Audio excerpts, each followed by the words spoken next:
देशमुख सरांनी अतिशय तळमळीने काय नेमक्या व्यथा आहे हे मांडलेलं आहे.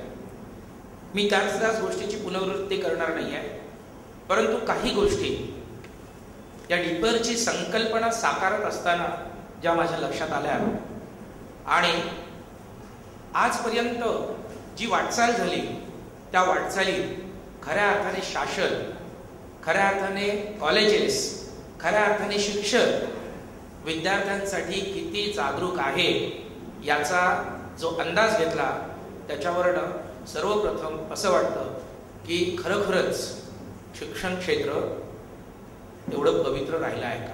प्रश्न अनेक आहेत, त्याच्या मुळाशी आपल्याला वेळोवेळी जाता येईल, पण आपल्या समोरचा आत्ताचा यक्ष प्रश्न असा आहे की आपल्या मुलांना यावर्षी नेमकेपणाने कोणती सीईटी द्यावी लागेल की ज्याचा निर्णय अजूनही झालेला नाही.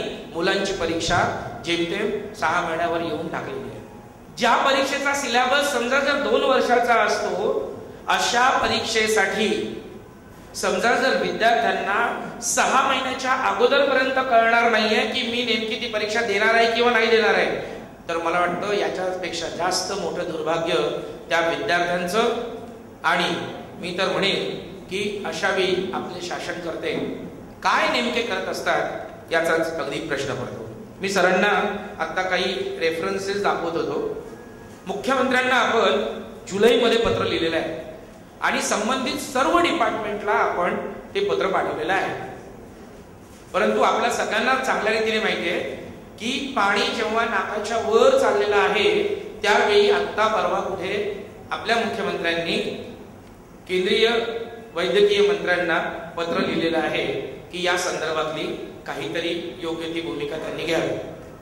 आता विचार हा जरूर आपण केला पाहिजे, जी लढाई न्यायप्रविष्ट आहे किंवा जी लढाई न्यायालयात जाऊन लढायची आहे त्यावेळी या संपूर्ण प्रक्रियेमध्ये न्यायालयातनं आपल्याला कशा रीतीने रिलीफ मिळेल याच्यावर विचार होणं फार गरजेचं आहे.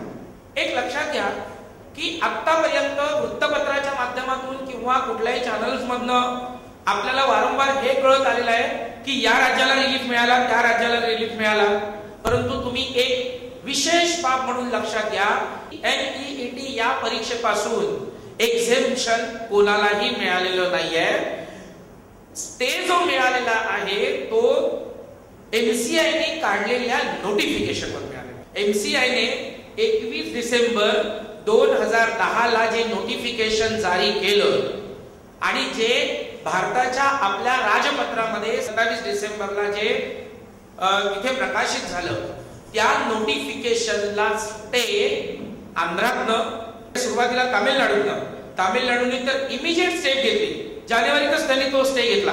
15 दिवसाच्या अगोदरची जी केस आहे तिथे आंध्रातनं तो घेतला गेला आणि 3 ते 4 दिवसापूर्वीच आता कॉमेडके म्हणजे त्यांच्या कर्नाटका स्टेट मधनं तो घेतला गेला. ज्या दिवशी डीपरच्या वतीने सुप्रीम कोर्टामध्ये आपण केस फाईल केली, आपण सुप्रीम कोर्टात जात असताना केवळ नीटची परीक्षा ही होऊ नये एवढ्या पुरता आपला उद्देश नव्हता. याचं कारण डीपर कधीही कोणत्याही तेवढ्याशा तात्पुरत्या गोष्टींच्या साठी काम करणारी संस्था नव्हे. आपल्यातलं पालकत्व मुलगा 10वीत किंवा 12वीत आला का जरा जास्त जागृत होतं, त्याच्या पूर्वी आपण पालक थोडेसे कॅज्युअल असतो.